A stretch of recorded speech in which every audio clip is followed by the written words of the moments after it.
Welcome to our monthly Notes Wine Pack. I'm joined here today with Karl, who's with me every month. And today we have the pleasure of having Seppelt's head winemaker, Clare Dry, come down and join us in the Yarra Valley. She's here to host a winemaker's lunch that we're doing at Harriet later this afternoon. Claire's been through the store and has picked out 6 wines that she has personally made or knows a lot about and then wants to drink. So I'm very excited, and I'm sure Karl is too, to have her here with us. And she can guide us through, and Karl and me can just be in the background. Just my Padawans. Yeah, we can just be on the side. It was actually it's quite nice to head into the store this morning and just pick out 6 wines. So I haven't done that before. So it's really nice to come in and pick out my favourite wines. And nice to not know what we're drinking in advance, so we don't have any preparation time. Yeah, so I can just waffle on, can't I? All right, well, the first one, I thought it would be very remiss of me to not pick a sparkling wine to talk about. So given that I'm the Seppelt winemaker and we've really built our foundations on sparkling wine, I thought it would be, very remiss to not pick one. So the first one we've got here is the Pirlo Brut Rosé. This is actually a new product for Seppelt that we released about 6 months ago. It's fantastic packaging. I've had a lot of feedback from punters saying, they're buying it off the shelf because of the label, which is always nice to hear. As the winemaker, I'm hoping that once they start tasting it, continue to buy it just because it tastes bloody good. This is appellated from the Henty region. So Henty is, I guess it's a bit sparse in vineyard material down in the Henty region. It's actually located down in the southwest corner of Victoria. We've got a large planting down there, the Drumborg Vineyard, which was established in the 1960s by Karl Seppelt. And what I love about this story about the Drumborg Vineyard is that today we see a lot of bigger wineries moving to Tasmania, for example, to chase that cool climate fruit, recognising that climate change is having an impact on the way that we grow grapes and make wines. So back in the late 1950s, Karl Seppelt, who was obviously one of the eponymous Seppelts of the company, recognised that we couldn't make really top-notch sparkling wine without cool climate fruit. So the fruit that we were growing in Great Western, which is our spiritual home, wasn't up to scratch to make these really great sparkling wines. So went on a bit of a drive and found this 100-hectare dairy farm in Henty in Drumborg, which is, it's about an hour from the South Australian border. So it's pretty remote, it's on the coast, but it grows fantastic cool climate fruit. So the wine we've got here, it's Brut Rosé. It's a Pinot Noir Chardonnay Pinot Meunier blend, so quite a classic champagne blend. It's so we've got this. We've also got the Cuvée, which is obviously just the standard sparkling. I have been drinking a lot of this summer because it is just, for me, I just love. It's bright. The strawberry notes in there are really lifted. It's not a sweet wine, but there's sort of a slightly added. The sweetness is a little bit higher than in the Brut Cuvée, and it just adds to the unctuousness and lusciousness on the palate. The colour is beautiful. Yeah, it's pretty nice. Do you think I got that one right? Yeah. I think you perfectly nailed the colour. I think the packaging and the colouring really. Part of the packaging. Yep, definitely. Oh, awesome! That's always good feedback. As you were alluding to before, but importantly, great wine too, right? Yeah, and you can see that little bit of sweetness that comes across as sweet, but doesn't.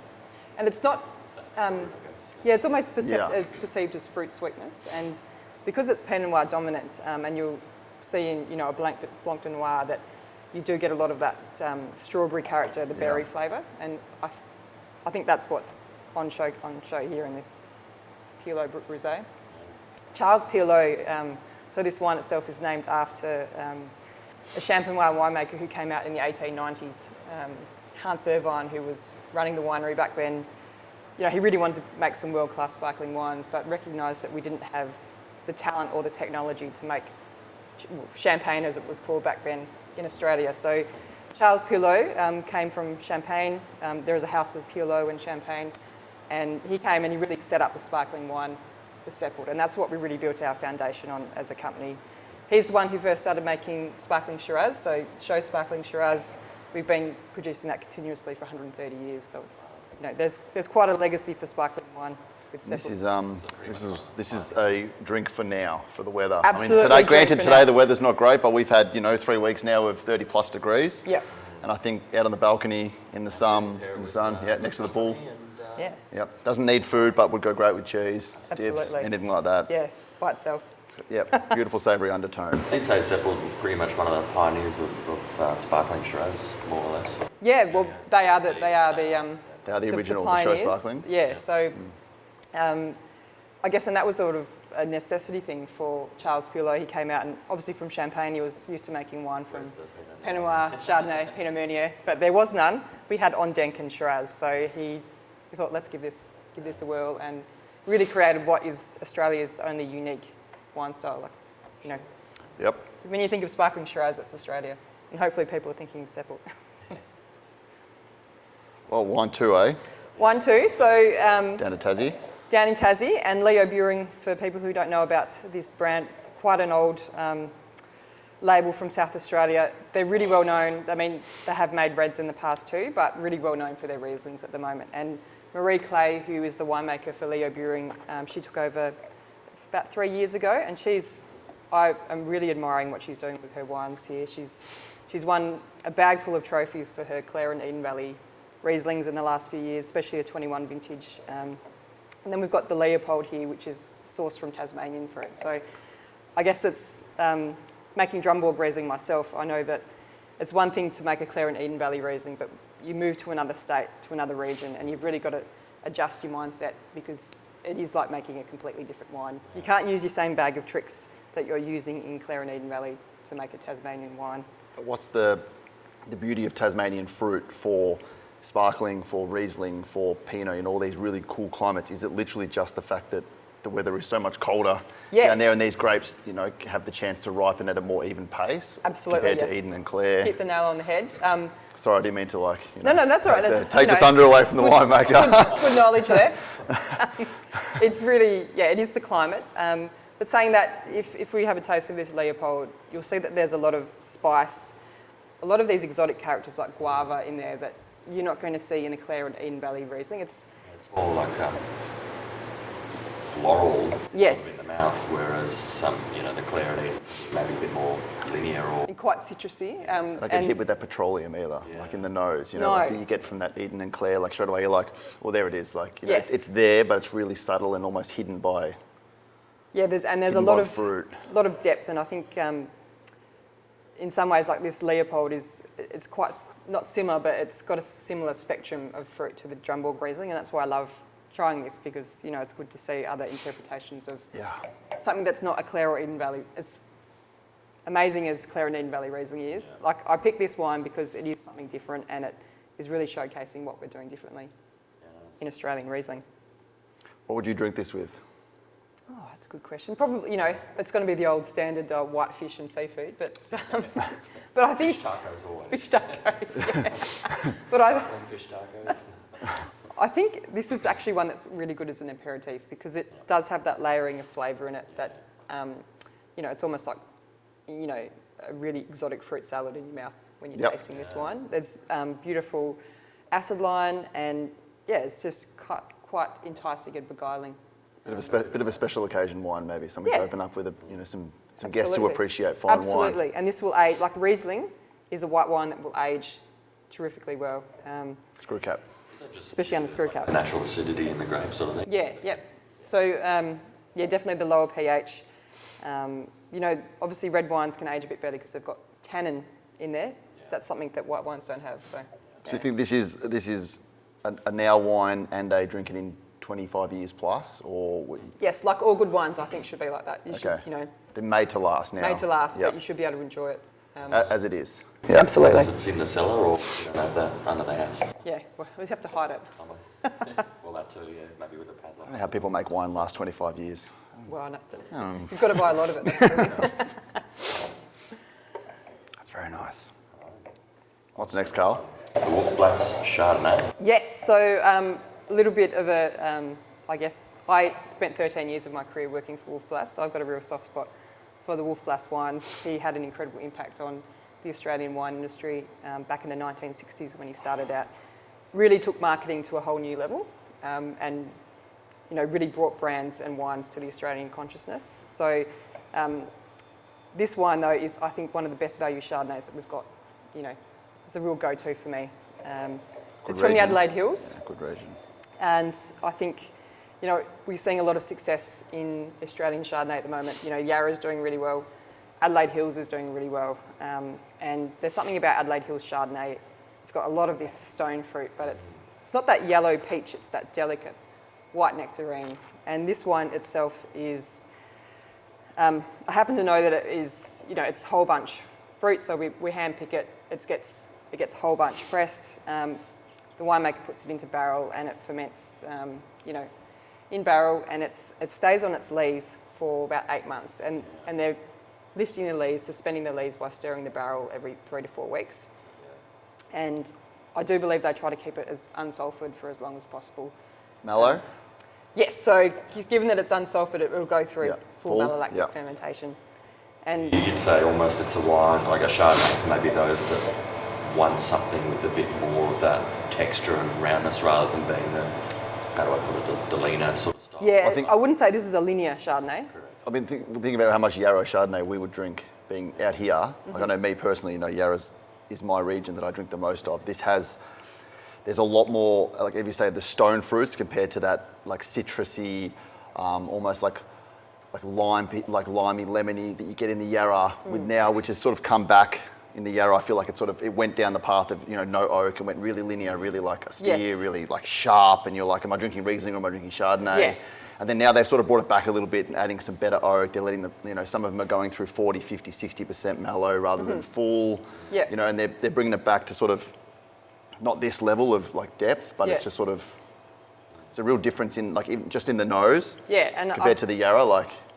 I think that oak is really important in Chardonnay. I think, you know, oak and Chardonnay were made to, in my opinion, that, you know, it's something that really, it should be enhancing the flavour. And you can see here, both on the nose and the palate, there's some real nougat characters. Yeah, you get it really. But it's not punching you in the face. It's like it's a. I was thinking, like on the nose, you definitely get that feel of that it's going to be quite. But you know, you have some, and it's not too like what's the word we used yesterday, flabby or too broad, you know.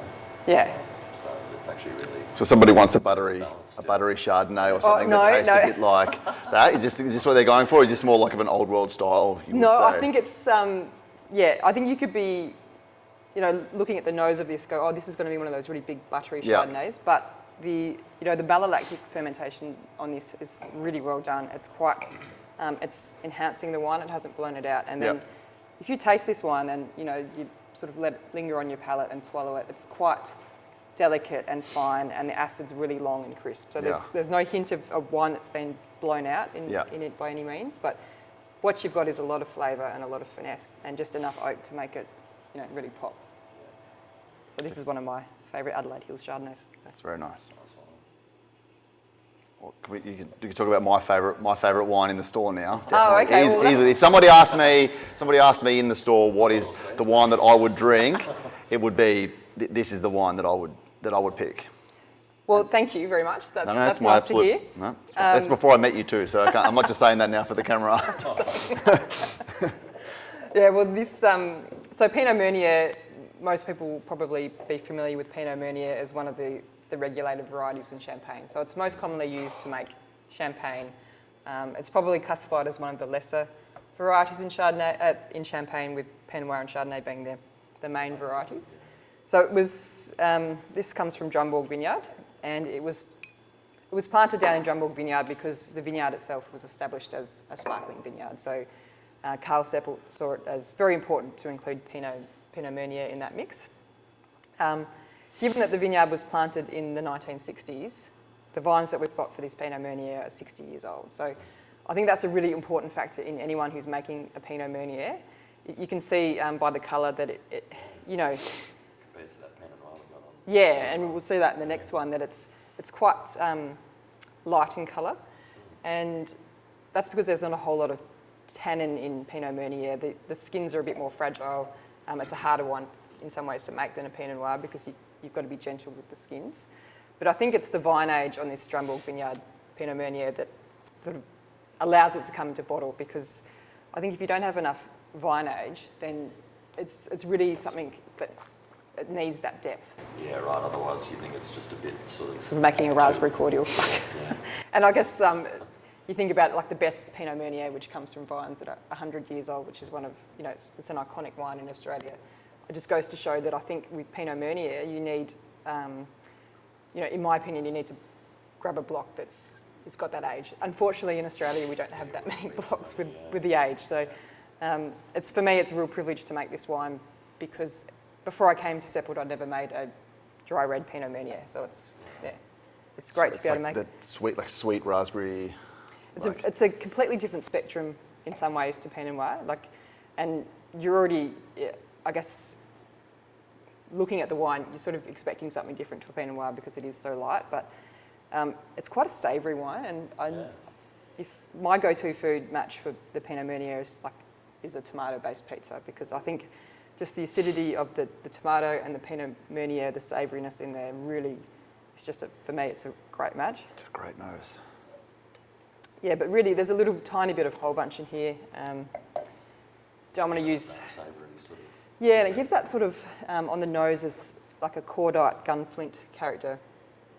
It's almost sort of a mineral note and that's your whole bunch note. Yep. But the tannins on this are really soft as well, because what Pinot Meunier brings to a champagne blend, which is fleshiness and sort of less tannins, it's obviously translating into the red wine as well. So it's a really interesting wine. I love making it, and I love to hear that people like drinking it, to be honest. We don't use too much oak in this wine either. It's really. What would you say cellaring for something like a Pinot Meunier? I think it's similar realm as Pinot Noir, sort of thing, or dependent on. Probably not. For me, I'd sort of say it's drink within 5 years of production for me, and that's simply because there's not as much tannin in a Pinot Meunier. And tannin is what's really holding your red wine together. So if you inherently have less tannin, then Less cellaring. And I think you want to drink it when it's young and fresh. It's one of those. You want to lose wines. that brightness. Yeah. Yeah, it's really bright and fresh. Yeah. And of course, with red wines, I like to always say, especially because it's summer right now, you don't necessarily need. I wouldn't recommend chilling them in the fridge and pulling them out, but drinking them at the correct temperature. So not too hot, like sort of 18 degrees. 20 minutes in the fridge before you're ready to drink them. Absolutely, because if you drink a red wine too warm, you're going to lose a lot of the nuance. It's also going to look a bit fat and flabby, and you're not going to get the line in the wine. So, yeah, a very interesting wine to make. Actually, out of interest, what temperature would you serve the Riesling at? Again, probably, and it's interesting if we look at, the three whites that we've got here. Sparkling served straight out of the fridge, and that's both because it's been designed to be drunk that way, and the colder that the sparkling is, the more that those bubbles will stay in the solution, and your wine will stay fizzy for longer. Riesling, I think, I like to pull that out of the fridge 20 minutes before I'm going to drink it. So I still want it quite chilled. A Chardonnay, though, I'm looking at drinking that sort of 10 to 14 degrees, because I think if you drink that too cold, you're losing all that nuance. I'm a touch warmer on the Chardonnay. I'm a 16 to 18. Yeah, Chardonnay. well, I was sort of like, even like the 10 same. to I could drink 14, them at the same temperature. Yeah, that's probably a good call. Yeah, Yep. I just think you just allow that to, even now, 15. And after we poured it, 15 minutes later, it's already opened up a lot more. Yeah, correct. Yeah. So, and then the next one I've got here is the Coldstream Hills Reserve Pinot Noir, and I chose this for two reasons. I love Coldstream Hills Pinot. They do a great job there, and it's really interesting to compare the Pinot Noir to the Pinot Meunier, because they're kind of in the same family, but they are in a lot of ways very different wines. 2020 here, right? What was 2020 like over with you guys at Seppelt? I don't know. Here in the Yarra was. Being La Nina, there's been a few wet years. Obviously, it was a challenging year for us as well. Probably not quite as bad as the South Australians. They had massive bushfires in 2020, so that was. So I guess you always think, there's always someone who's more worse off. But I think La Nina and El Nino and weather and climate is all part of winemaking, and it's how you respond to that as how the vineyard team respond to that, and how you respond to it as a winemaker is really important. And you can't you've got your bag of tricks, and you can't just use the same one every time, every vintage. It's really about responding and reacting, and a lot of it's just experience. So that's why, you know, the winemakers who are in their 50s and 60s, they just know exactly what to do, and so it's always good to spend a lot of time with them and learn what they're doing and understand, and because they've got experience, right? Like, you know.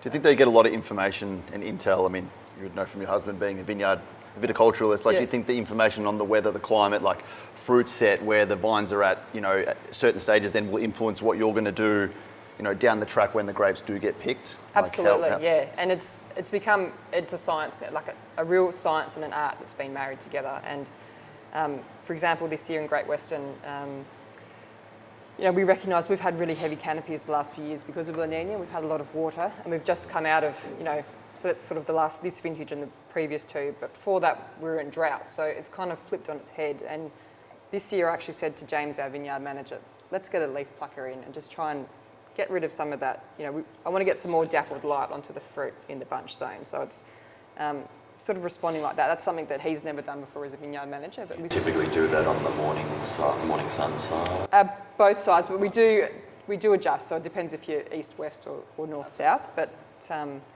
yeah, it's looking really good. It's something we haven't done together as a team before, but I think the results are really promising. You've got to be careful, because if you take out too many leaves, you're going to have heavily exposed fruit in your bunch zone, which is no good either. But I'm hoping that will just add an extra layer of finesse in our fruit. But talking of finesse, we should probably talk about this this Coldstream Hills Pinot. It's really like even like the colour's similar, but so much heavier. Yeah, and there's always these wines just age so well. The Coldstream Hills Pinot, you know, the oak's spot on. There's enough tannin in there that it's quite especially if you come directly off that Pinot Meunier to this Reserve Pinot Noir.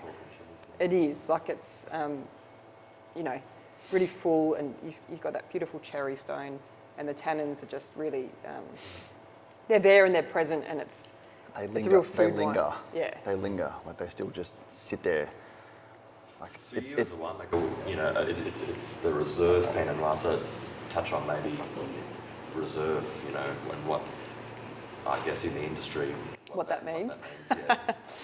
No, it's a cheeky way of being able to. Your best parcels. Yeah, so we might have 3 blocks of Pinot Noir, and there's one little section of Block B here that is just absolutely amazing. So we'll pick that separately and ferment it separately, and hopefully that then becomes our pinnacle wine, which gets labelled as Reserve.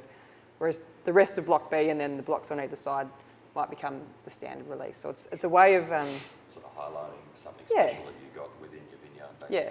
Can that be done later though? Like, if you put, you know, say you've got 12 barrels, and then you taste through all 12, and you get to you know, barrels 11 and 12, and you're like, oh, these are sitting at a completely different spot. Like, so that can be done much later down the track, and then you can decide to bottle it as a different reserve, as a different label. I think that especially happens in Chardonnay, because generally the way that a top-end Chardonnay is made is barrel fermented, and they're all individual ferments. Yep. Whereas a red wine, people generally tend to sort of clarify their wine together into a tank and rack it back. But it does happen that you, for some reason, or even though it's the exact same batch of wine, you'll have 2 or 3 barrels that just do something different. Really special. Yep. Yeah. So love this wine. This is one of my favourite Yarra Valley. When would you drink it though? Knowing now how, like, it's heavy, it's full, it's you know, it's brash. Like, where, you know, is it a 5 year? Is it a 3 year? I think, you know. Yeah, I think there is. You're right. There is a decent whack of new oak in here, but the fruit depth holds that. I think in terms of drinking, people, you know, there's no right answer. If you like drinking your wine quite fresh, like that, then, you know, drink it then. But if you like your tannins to be a little bit more softened off, then wait a few years. I mean, I'd be more than happy to sit down and drink this now. I think, you know, appreciating that maybe in 3 to 4 years' time, it will be a more rounded and a more settled in wine. So, and that's the fun of if you buy a 6-pack, you can watch it unfold over, you know, 10 years, 15 years. Or drink 6 really quickly. Or drink, if you've been going back and buy some more. The pizza and Pinot again, like for food. Pizza, dark, all the standard. All the standards. All the standard Pinot varietals. Again, I'm a big fan of just drinking wines by themselves and enjoying the flavour. Yep. But yeah, pizza is really good with Pinot Noir. It's that tomato-y based, spaghetti bolognese. You know, I'll test the pizza and Pinot match by the Yeah. sounds of things. Yeah, I think so. Desserts and Pinots doesn't really matter, does it? No. For me, yeah. Shiraz. Well, Shiraz and chocolate goes really well together. Yeah. So this last one that we've got here is another Seppelt wine. So this is our flagship Shiraz, and I mentioned before that the spiritual home of Seppelt is in Great Western, which is in the Grampians. And when we think of, hopefully when people think of Grampians wine, they think of Shiraz. And so this is our best effort. This is our pinnacle, or I guess you could call it our reserve Shiraz. Single parcel. It's generally it's always from our Great Western vineyards, but Yep. we've got several blocks on that vineyard that we source from. And as I said, we've got some amazing clonal material there too. So sometimes we'll use Imperial clone. We've got our Great Western Shiraz clone and also the St. Peter's clone. So and that's just sort of, I guess, 50 to 60 years of us reproducing our own planting material and getting that into the vineyard. But You're working with older vines typically. the vines generally, because it's a bit of a misnomer that the older the vine, the better the fruit. I think there is a window that vines do produce their best fruit, and so you probably see that vineyards are sort of reworked every 20 to 30 Yep. years. So these vines are generally predominantly planted in the 1990s. So they're probably, I'm lucky they're at their peak. So. And like, how would you compare, say, Grampians, Great Western Shiraz, compared to, I don't know, Barossa Yeah. or something like that? Again, a bit of a chalk and cheese there, but in your It is, but I mean, for me, because I spent 13 years with Wolf Blass and I made a lot of Barossa Shiraz, it's really interesting for me to go from making a Barossa Shiraz and come and make a Grampians Shiraz. So I always secretly loved Seppelt and their wines, so it's a pleasure to come and make them. But what I love about the St. Peter's is it's quite a medium-bodied wine, and it's almost it's really elegant. A lot of blackberry fruit and pepper and spice is the major hallmark of Grampians Shiraz. But the tannin structure is what I want you to concentrate on when you taste this wine. So it's quite silky on the mid palate, but then it finishes, with these intense gravelly tannins, and that's what enables St. Peter's to have 50 years of age on it and still coming out. Look out, It's I gonna mean, you look think great. about the winemaker for St. Hubert's, Greg, brought in a 2004 St. Peter's for us to did drink he? as a mystery wine. Yeah. Or was it Tony? Did Tony bring it in? Was it Greg? I think it was Greg, actually. I think. Well, we'll give Greg the credit. And it was still, it didn't taste any more than a maximum of say 10 years old, and it could have gone for another 20, 30, 40. I mean, this feels like it still feels tight. It feels, Yeah. it feels like it's restrained. It's holding itself back. It's already got almost say 5 years since Yep. it was made. It still feels like in the next 5 years, then it'll just start to unveil another 5, another 10. This is a special occasion wine. Pull it out and maybe let it sell it. This is a decanting wine. This is a special Yes. occasion. Yep. It's a big wine for a. It's a long game wine. Yeah, Like correct. you, This is definitely a 6-pack and one yeah. now and one Yes. Yeah. down the track. And if you were to say open a 2018 now, I would definitely recommend decanting it for sort of half an hour to an hour before you enjoy it, because that will accelerate the opening up the wine and you'll be able to enjoy it a bit more easily. But you're right, it's still really young and fresh, but you can see all the hallmarks in it. You've got the silkiness of the tannins, you've got the blackberry fruit, real hint of violets, like sort of so there's a top note there, and it's the tannins, like quite gravelly, graphite-y. And the oak is, there's enough new oak in there, but I don't know, do you see any oak in there? No. And that's the way that we want it to be. A lot of it's, probably 50% of the blend is matured in old vats. We've got 2,800 litre vats that we use to mature a wine. So those vats, they don't impart any oak flavour, but you're getting some micro-oxidation and maturation of the wine without the oak flavour. But it's probably about 20-25% new oak. So it probably gives you a bit of mouthfeel rather than Yeah. on the palate, like the new oak flavour. And another way that we add palate weight is that, much like a Pinot Noir, the same way as I make Pinot Noir, is that I will, once it's finished fermenting and I've pressed it off skins, I'll put it into barrel and it will sit on its sort of light lees for 6-7 months. I taste it very regularly, because we do have something called Grampian stink. Like it's quite a sulphide character. As soon as I see that, I'll rack it off its lees, clarify it, and clean it up. But that's one way. So there's no stirring, like a Chardonnay, you'd be stirring those lees, but it just sits there, and it's providing oxidative cover, and it just builds texture. And I think it really fills out this wine. It's beautiful. That structure. It's beautiful. for the cellar. Yeah. And the other thing that we have started doing, and Adam, who was a previous winemaker, did this a lot too, just using a small percentage of whole bunch ferment within that. And that's something that has really, the Grampians is really well suited to that. Look at the best Shiraz, and they're using that as well. And I think it's a technique that adds flintiness, minerality, that Texture. Gunflint cordite character on the nose that's really interesting and sucks you in, but it's not overpowering. Well, I guess we're sort of running out of time, but I do have one more question, and it's probably more for the average puncher than for us. Is how's 23 looking, and what should we be looking for when we're coming in to buy, or we're looking to stock up for our cellar? What are we where are you leaning towards? Well, 2023 is going to be another La Nina year. I guess it feels like we're just coming out of that now. The weather's starting to warm up, but the growing season where we've had bud burst and fruit set has been in the context of La Nina, and that adds pressure. I think it's going to be an amazing sparkling year this year, really, really great for that. Saying that, I think the Chardonnay and the Riesling will be in a really good spot down in Drumborg, and it's even in a La Nina year, the St. Peter's Shiraz blocks, the best blocks there, they put on a really amazing show, and I'm looking forward to seeing, what a third year of La Nina, what I can produce out of that fruit for this year. So my pick for this year is probably sparkling, but I think, Like you said before, put on a good show. adjust and Yeah, exactly. You've got to be agile.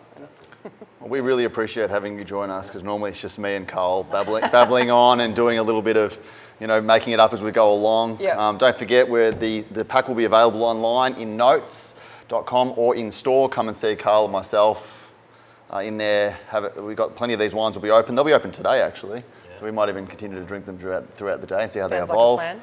Yeah, don't forget, sorry, it's notes.com.au. Sorry, I've been corrected. I want to make sure that we're in Australia, we're not buying somewhere from overseas. So thank you again very much, and thanks for your insights. It's very nice to have someone that knows what they're doing tell us about the wine. I was definitely honoured to have a head winemaker. Very honoured. When this was locked in, even if that's early in the morning, I was like, yeah, lock it in. Yep, done. Done. Thanks for having me and letting me come and choose some beautiful wines out of your store. Appreciate it. to talk Thank about. you. Yeah.